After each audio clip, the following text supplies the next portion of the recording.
When Barron Trump tried to publicly humiliate her before the nation, Jasmine Crockett unleashed a $100 million lawsuit that exploded into the trial of the century. What began as one insult has spiraled into a courtroom inferno broadcast to millions where every word could change history. In the end, will Jasmine Crockett's honor triumph or will Barron Trump's power prevail? Stay with us. This is a story worth every second of your time.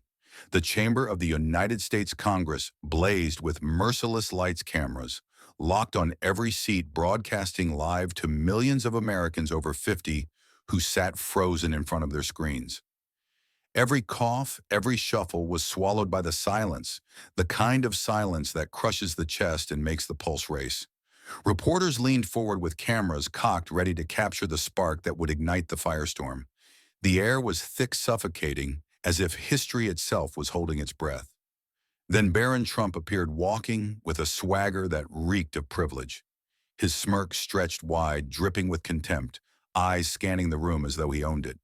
He dropped into his chair with arrogant ease, shoulders back, as if daring anyone to challenge him. Across from him sat Jasmine Crockett, upright, unshaken, her eyes sharp as blades. In front of her, a thick dossier waited like a weapon under lock. The gavel slammed down, boom, and the hearing was live. Barron shot to his feet, stabbing a finger toward Jasmine. His voice thundered. She comes from the bottom of society, a name no one remembers. This Congress does not need people like her. Gas ripped through the chamber. Cameras flashed like gunfire.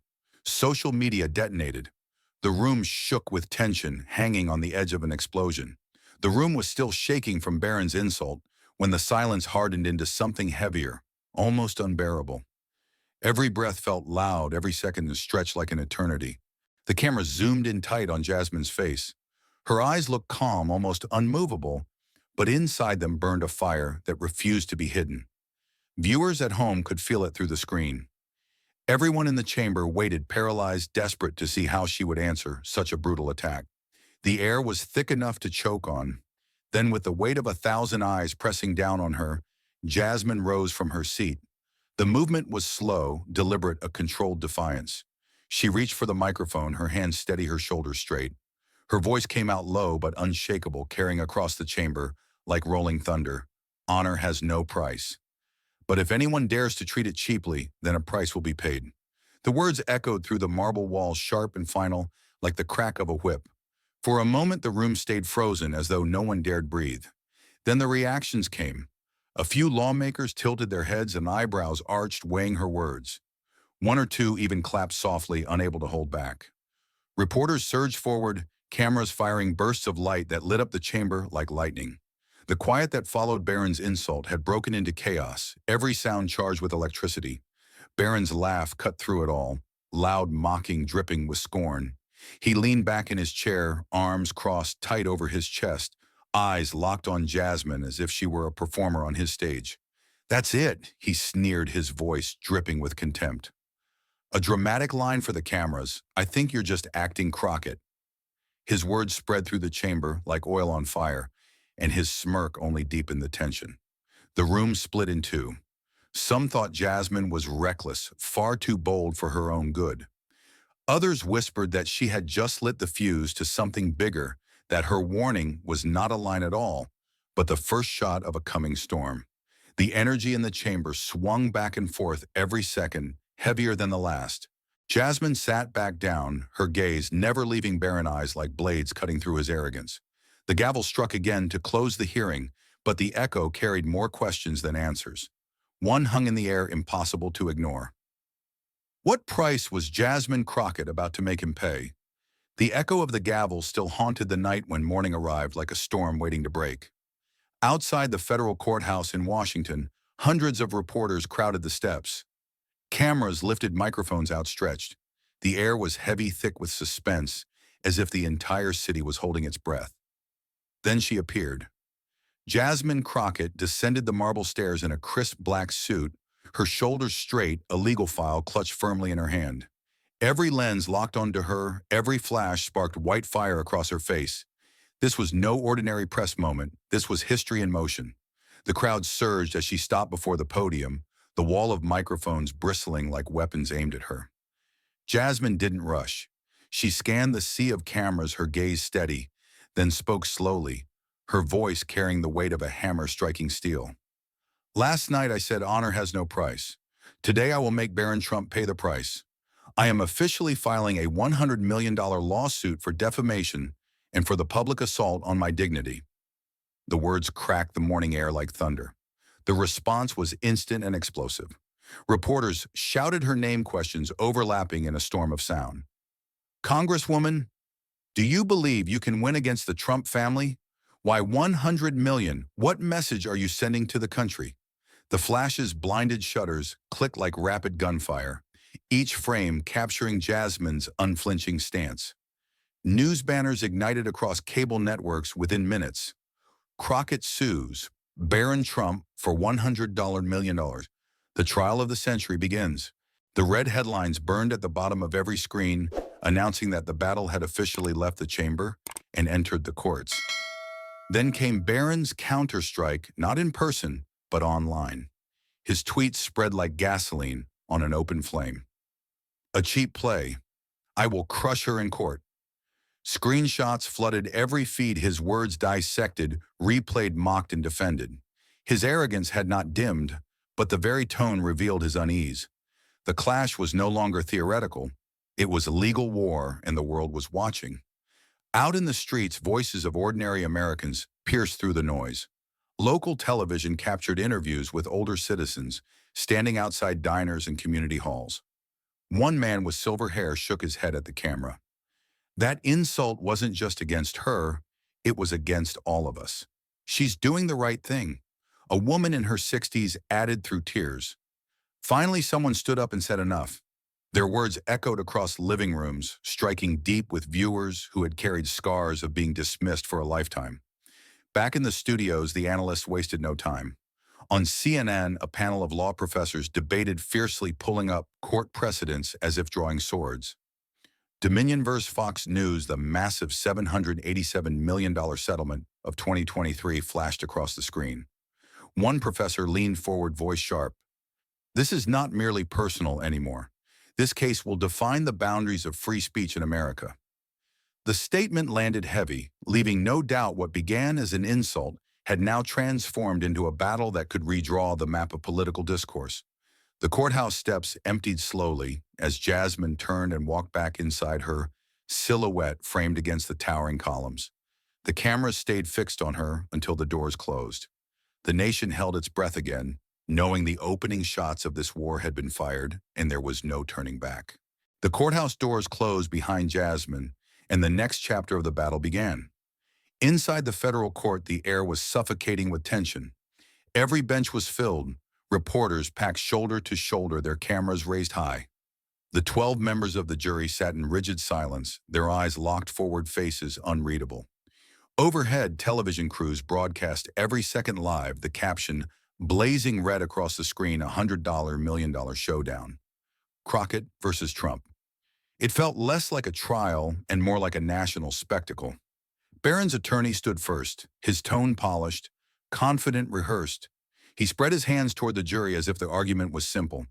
The words spoken by Barron Trump fall under the protection of free speech. This is not defamation. His voice carried smoothly, and for a moment the courtroom was still. The defense leaned on the shield of the Constitution, hoping its weight alone would be enough. Barron sat behind him, chin-high, smirk fixed in place, projecting unshakable arrogance. Then Jasmine's lawyer rose. The shift in the room was immediate, like the intake of breath before a storm. He leaned forward on the podium, voice hard-measured. Free speech does not allow anyone to turn words into weapons to strip away human dignity.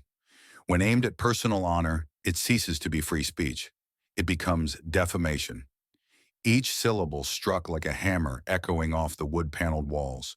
The jury's eyes flickered, some shifting in their seats, as if the words had pierced through the defense's polished shield. The silence that followed was deafening. Not a cough, not a whisper, not a breath dared break it. The entire courtroom, from jury box to press gallery, sat frozen. Millions of viewers across the country leaned closer to their screens, their hearts pounding in sync. The battle lines were drawn, and the war for truth and honor had begun. With the opening arguments drawn like blades, the defense made the first cut. Barron's attorney strode to the well and flashed a confident smile at the jury.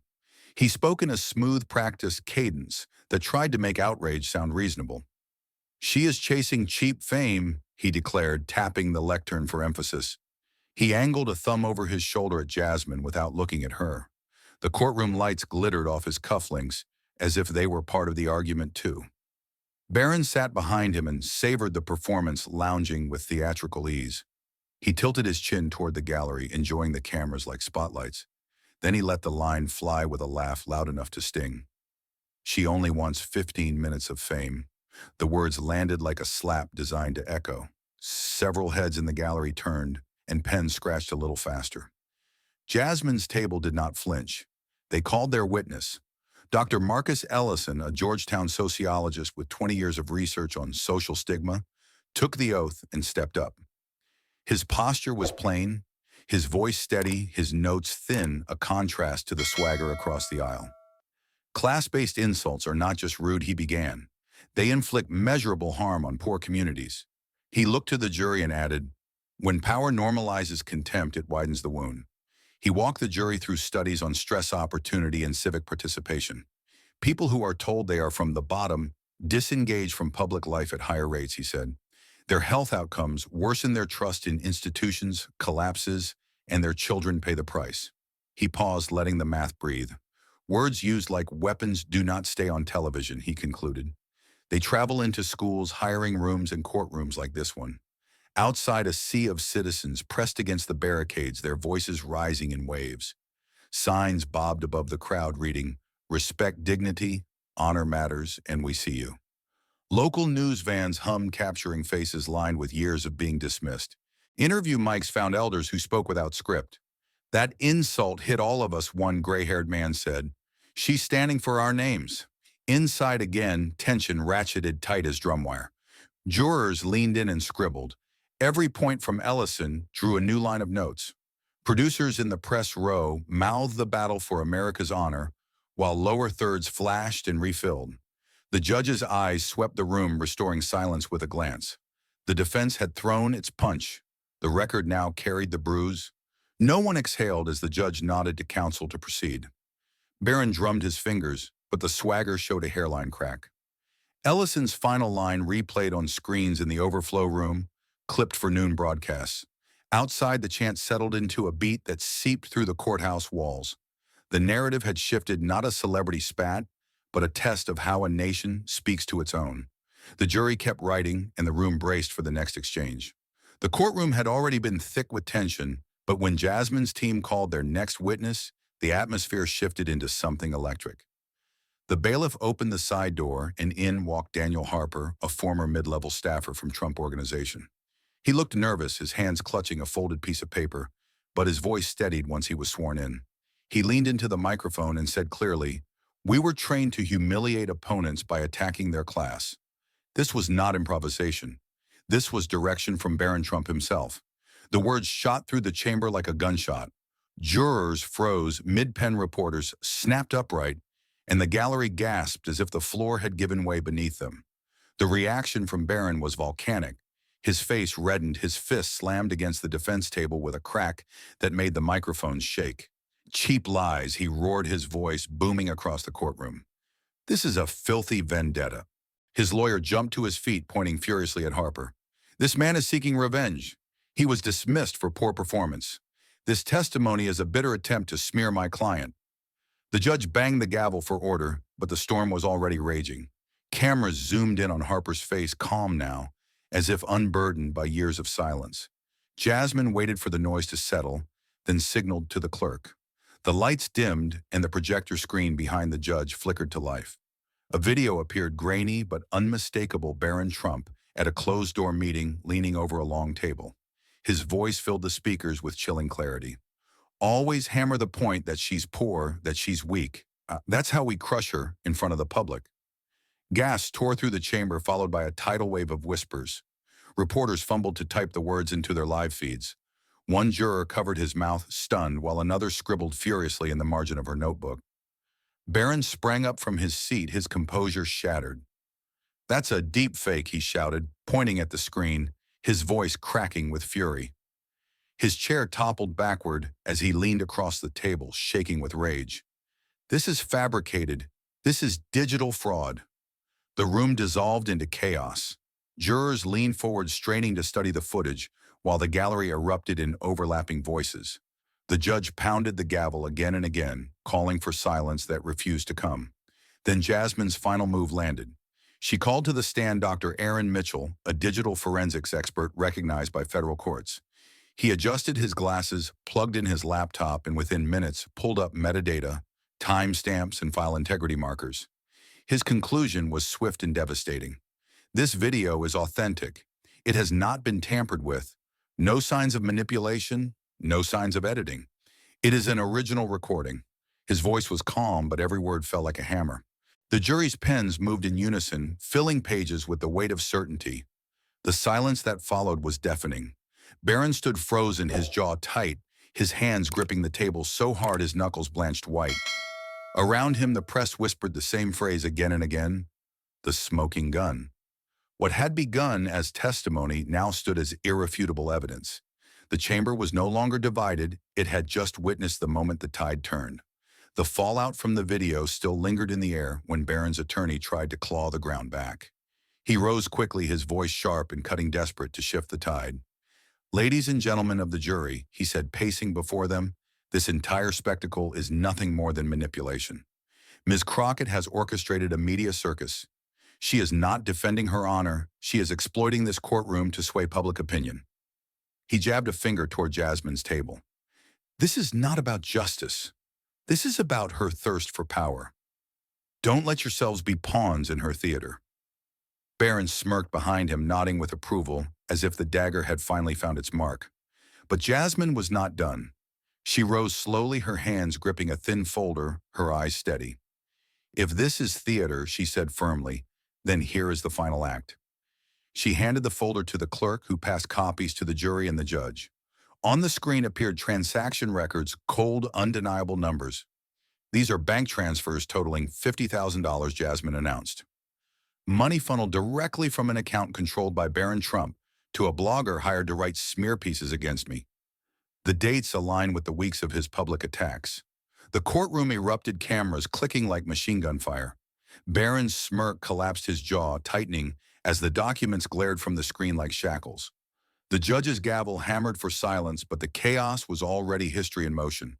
The jurors stared at the evidence with wide eyes, whispering to one another in hurried tones. Outside the courthouse, the chants grew louder, echoing through the marble halls. "Respect dignity," they roared, their voices carrying like a battle cry. Inside, Jasmine stood firm, her presence heavy with certainty, while Barron's table looked fractured, hollow, and shaken. The judge called for deliberation, and the 12 jurors filed out in solemn silence. The door closed behind them, and the world seemed to stop. Reporters clutched their phones, broadcasters filled dead air with speculation, and millions of Americans sat frozen before their televisions. It felt like the entire nation was holding its breath.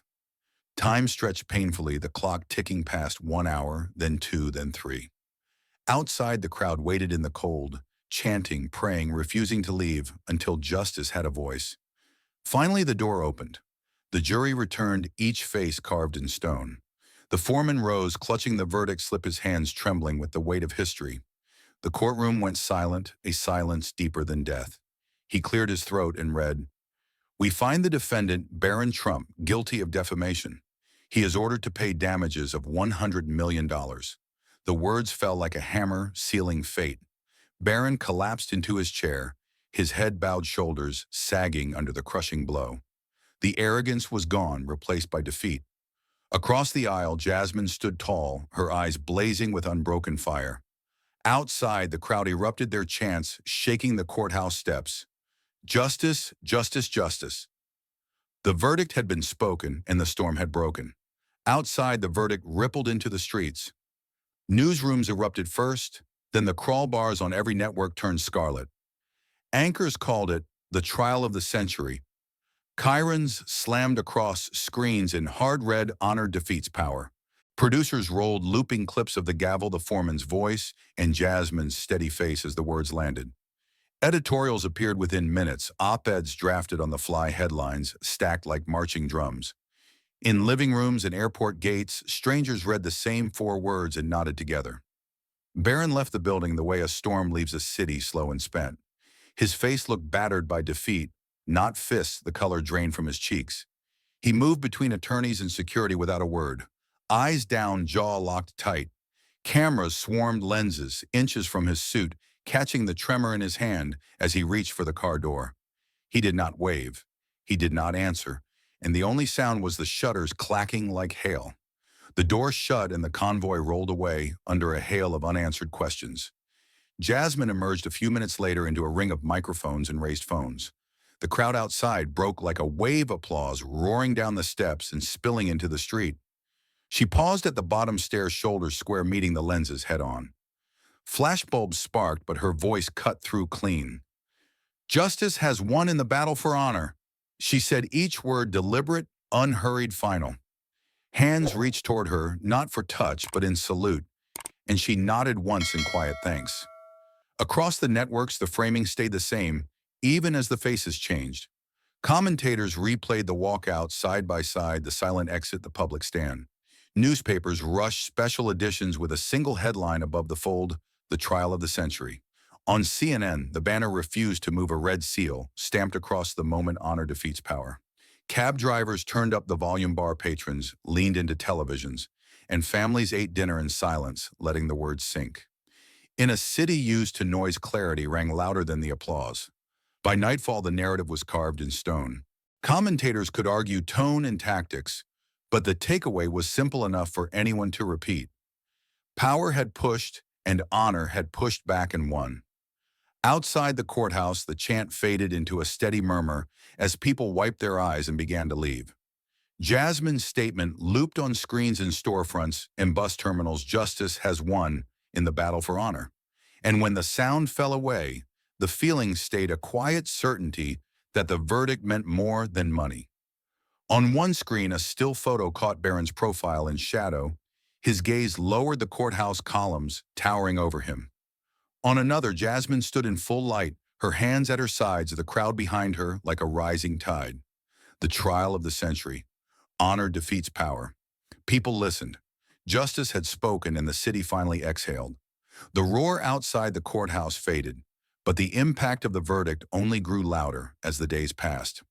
Letters began arriving at Jasmine's office in thick stacks, each envelope carrying the weight of lived experience.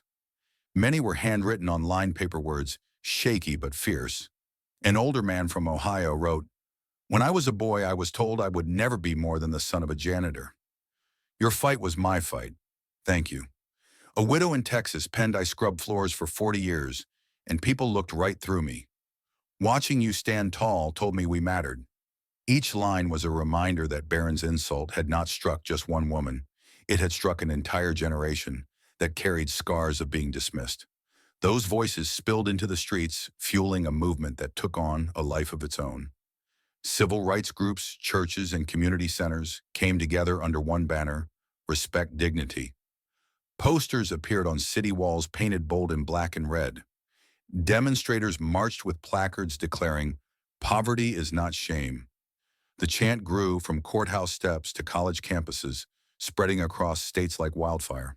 What had started as a lawsuit transformed into a social crusade, a demand that no American should be belittled for their roots. The air felt different, charged with possibility, as if dignity itself had been put back on the national agenda.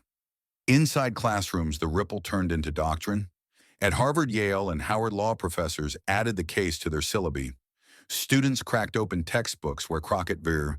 Trump now stood alongside the great precedents of the century. Lecturers played courtroom footage, pausing on Jasmine's steady words and Barron's unraveling rage. "This is not just about free speech," one professor explained. "It's about the weaponization of words and how the law draws the line."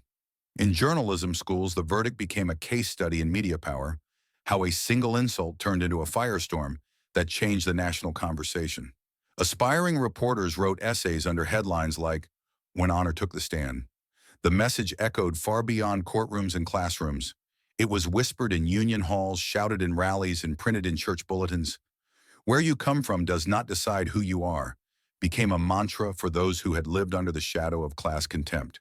Jasmine's case was proof written in black and white. A janitor's daughter could stand against the heir of an empire and win. The line that spread like wildfire across posters and broadcasts was simple, sharp, unforgettable: honor and justice can topple even an empire built on arrogance. The letters kept coming, the chants kept rising, the classrooms kept debating. Each piece carried the same pulse, the same defiance, the same clarity. The trial was over, but the lesson was still marching through America.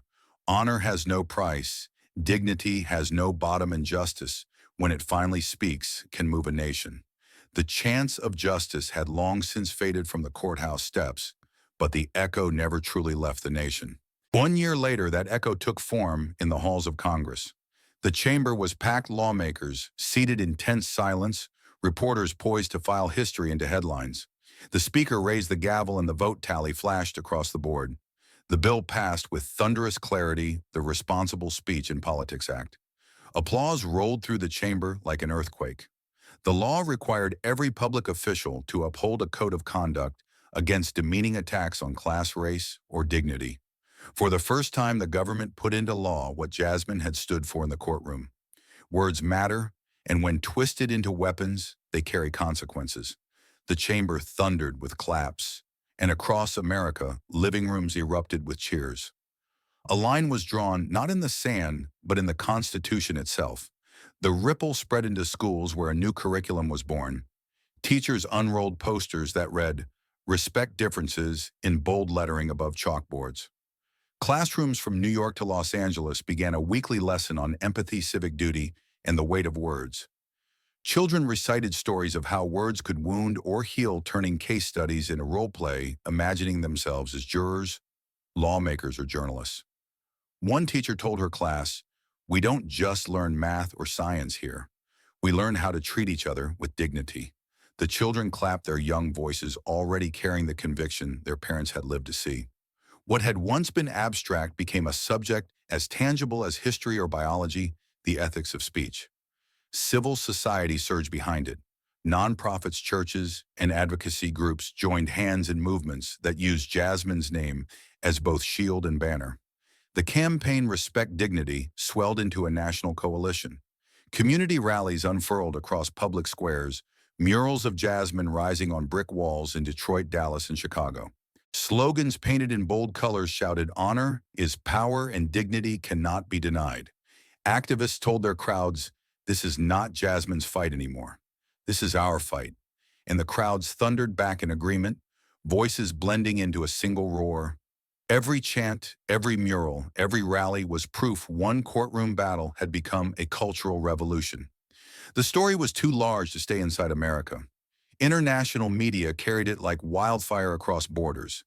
The BBC released a special feature titled "The Public Trial: How Honor Changed a Nation."